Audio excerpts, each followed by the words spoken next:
lose. So this was a godsend for them to have Trump come in and apply these tariffs or threaten these tariffs. They then got to look tough and defend their country. So he walked right into retaliation.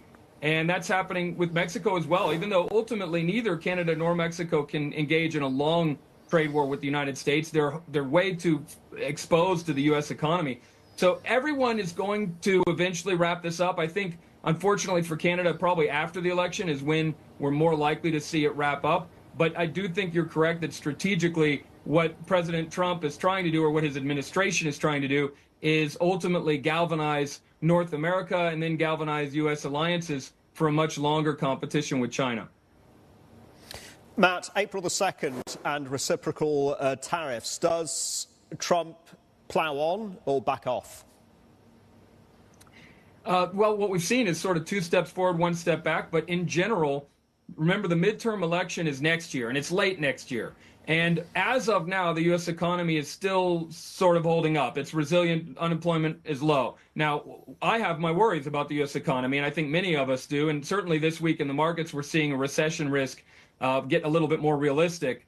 But still, the administration has a moment in the first half of this year, especially, to drive this trade assault.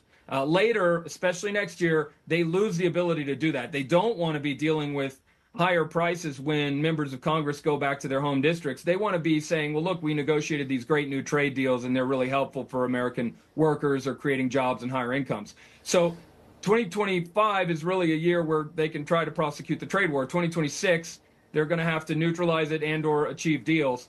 And in some cases, like with Canada and Mexico, they really want to get those deals wrapped up even sooner.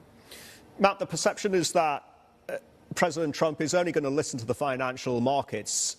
That's going to be the ultimate arbiter to determine just how hard he pushes. So after this market meltdown, is that going to make him change his stance or moderate his position? Well, he wouldn't be doing a trade war at all if he were really a slave to the stock market. I think we have to remember that. And remember what happened back in 2018, where we end up with basically a 19% drawdown in the S&P 500 because he was prosecuting a trade war. Now, at that time, the Fed was raising rates rather than lowering rates. But this time the Fed may have to pause and